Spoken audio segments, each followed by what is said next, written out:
નીચેની માહિતી પર સેક્શન ડી પેપર પહેલું નીચેની માહિતી પરથી પાઘડીની કિંમત 5 વર્ષના ભારિત સરેરાશ નફાની 3 વર્ષની ભારિત સરેરાશ માટે પહેલા શું બનાવવું પડે વર્ષ પછી નફાને શું આપવાનો 1 2 3 4 15 નફાનો ને ભારનો બંનેનો એને શું કહેવાય કયો નફો ભારિત 80 ગુણ્યા 1 80,000 12 દો 24 8,000 છે પહેલામાં કેટલા 8,000 બીજામાં 14 તેરી 16 ચોક 64 17 પંચા સરવાળો 2 લાખ પહેલું સૂત્ર ભારિત સરેરાશ નફો બરાબર કુલ ભારિત નફો કુલ ભારિત નફો 2 લાખ ભાગ્યા 15 14,867 ગુણ્યા ખરીદીના વર્ષો ગુણ્યા 3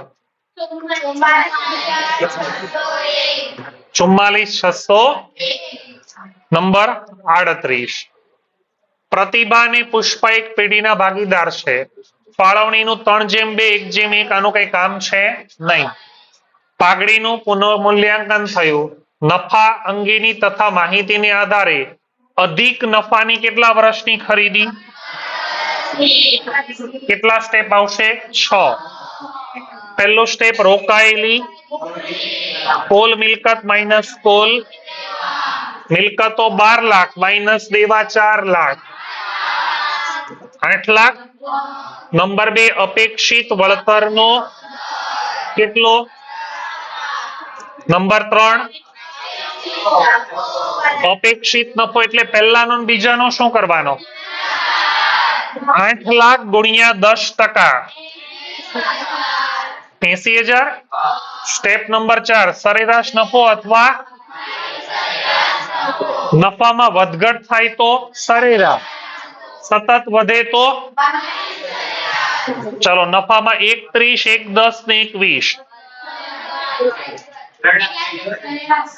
ભાગીદારી પેઢીની પાઘડીની કિંમત અધિક નફાની કેટલી વર્ષ 3 વર્ષ તો આ ત્રણેય ત્રણનો શું કરવાનો પહેલા સરવાળો કરો ભાગ્યા બરાબર 1,20,000 શું મળ્યું પાંચમું સ્ટેપ સરેરાશ નફો માઇનસ ચોથા સ્ટેપ માંથી ત્રીજું સ્ટેપ 1,20,000 માઇનસ સૌથી છેલ્લો સ્ટેપ પાઘડી અધિક નફો કેટલો 40,000 ગુણ્યા ખરીદીના વર્ષો જવાબ આવશે 1,20,000 પ્રશ્ન નંબર 39 શું બનાવવાનું કીધેલું છે નફા નુકસાનનું તુલનાત્મક નફા નુકસાનનું પત્રક એકદમ સરળ દાખલો પહેલા આપણે 8 લાખ છે પહેલા વિગત નોંધ નંબર પછી આ 19 નું ખાનું પહેલા લખવાનું 9 લાખ પછી 2 લાખ 33 60,000 અને 1 લાખ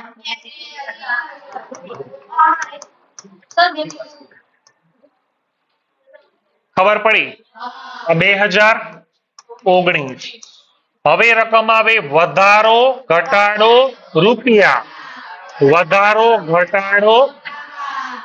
વધારો ઘટાડો રૂપિયામાં જોતા હોય તો કયા વર્ષમાંથી કયું વર્ષ બાદ કરો 19 માંથી એટલે 9 લાખ માઇનસ 8 લાખ 1 લાખ. હવે આ 1 લાખ ભાગ્યા કેટલા કરવાના? ભાગ્યા 8 લાખ, પછી ગુણ્યા 100,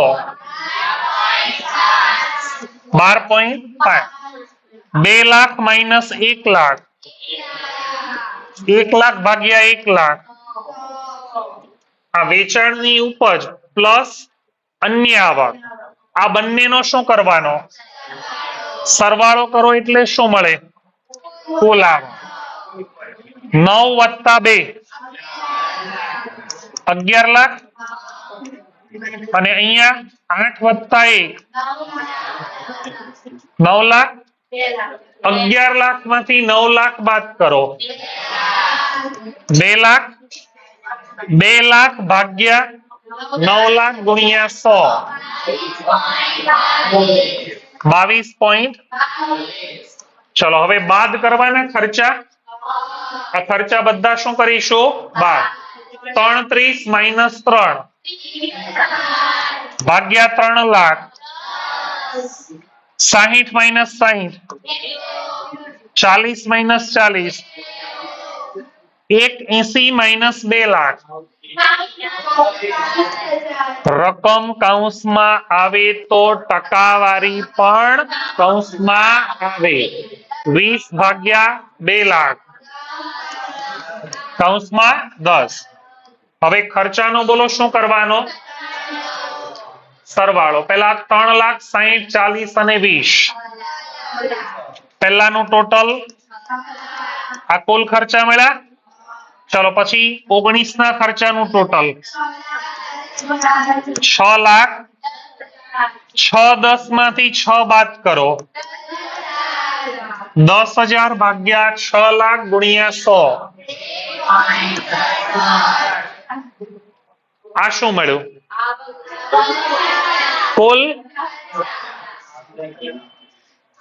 હવે આપણને મળે આવક વેરા પહેલાનો. કુલ આવક માંથી કુલ ખર્ચા 9 માઇનસ 6,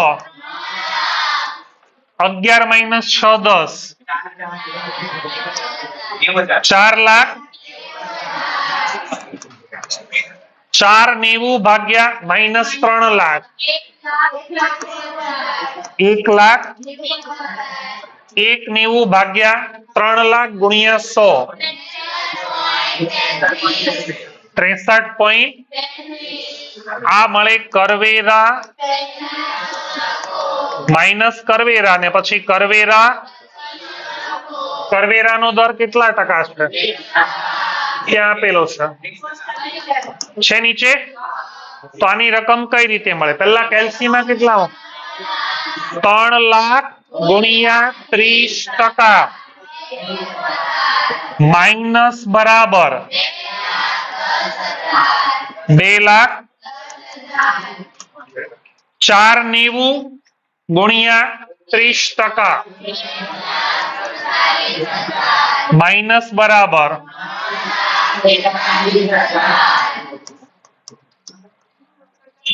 પછીનું ખાનું. આ બાકી રહી ગયું ને. આ બે રીતે મળે. 147 માઇનસ 90 કરો તો પણ મળે, અથવા 190 ભાગ્યા ગુણ્યા 30% તો પણ મળે. 147 માઇનસ 90 57,000 ભાગ્યા 90,000 ગુણ્યા 100, 343 માઇનસ 2 10, 1,33,000 ભાગ્યા 2,10,000, 63.33. ચલો પછીના દાખલામાં શું મેળવવાનું છે? કયો ગુણોત્તર? કાચા નફાનો ગુણોત્તર મેળવવાનો હોય તો સૂત્ર કાચો નફો છેદમાં ચોખ્ખું વેચાણ ગુણ્યા 100. ચોખ્ખું વેચાણ આપણે અહીંયા કેટલું લેવાય? 10 લાખ. અને આમાં કારણ કે ચોખ્ખું વેચાણ એટલે વેચાણ માઇનસ વેચાણ એક દાખલો ગણવાનો કે બે દાખલા? બે ગણવાના. પેલા 18 નો, પછી પેલા કાચા નફાના ગુણોત્તરનું સૂત્ર, પછી પેલા 18 નો ને પછી 19. 2018 એમાં કાચો નફો નથી, છેદમાં ચોખ્ખું વેચાણ બોલો કેટલું? 10 લાખ ગુણ્યા 100.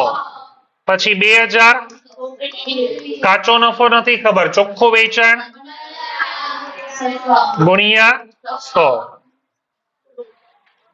કાચો નફો નથી આપેલો, કાચા નફાનું સૂત્ર વેચાણ માઇનસ વેચેલ માલની, તો વેચાણ છે, પડતર, આ બધાનો સરવાળો બાદબાકી કરો એટલે પડતર મળે. શરૂનો સ્ટોક પ્લસ ખરીદી પ્લસ ખરીદીના ખર્ચા, વપરાયેલ કાચા માલની પડતર મળી. આ વપરાયેલ કાચા માલની પડતર એ જ વેચેલ માલની પડતર. શું કામ? મજૂરી ને કારખાનાના ખર્ચા આપેલા નથી. 140 વત્તા 6 લાખ વત્તા 30,000 માઇનસ 1,60,000. 6 10 શું મળ્યું? વેચેલ માલની પડતર. 10 લાખ માંથી 6 10 બાદ કરો, 3 લાખ અંશમાં મુકાશે, 3,90,000 ભાગ્યા 10 લાખ ગુણ્યા 100. 160 વત્તા 8 લાખ વત્તા 40,000 માઇનસ 1,50,000. 5 લાખ 8,50,000. વેચાણ માંથી પડતર બાદ કરો, 650 650 ભાગ્યા 15 લાખ ગુણ્યા 100, 43. રોકાણ પ્રવૃત્તિનો દાખલો ગણવો હોય તો પહેલા આપણે કયું ખાતું બનાવવું પડે? યંત્ર ખાતાની ઉધાર બાજુ સૌથી પહેલા લખાય બાકી, આગળ કેટલા? જમા બાજુ બાકી, આગળ કેટલા? વર્ષ દરમિયાન વેચેલ યંત્રની ચોપડે કિંમત, આની કોઈ અસર આવે? નફો ખોટ શોધવા. ઘસારો બોલો કઈ બાજુ? કેટલો? 1 લાખ. યંત્ર વેચો તો જમા બાજુ બેંક ખાતે, ખરીદો તો જમા બાજુ બેંક ખાતે કૌંસમાં કેટલો? કેટલાનું યંત્ર હતું એને વેચ્યું કેટલામાં? નફો થયો કે નુકસાન? કેટલું નુકસાન? કઈ બાજુ? કઈ બાજુ? નુકસાન તો ઉધાર થાય ને, આમનું ના ઉધાર, આ ખાતું છે ને. યંત્ર વેચાણના કેટલો? સરવાળો કરો જમા બાજુનો, 950. ઘટતી રકમ 50,000 ઉધાર બાજુ ઘટીની કહેવાય. બેંક ખાતે કૌંસમાં, તો આ દાખલામાં લખાશે બેંક ખાતે ખરીદી અને બેંક ખાતે વેચાણ કેટલું? 30,000. ખરીદી કૌંસમાં, જવાબ કૌંસમાં. આવક રોકડ પ્રવાહ થયો કે જાવક?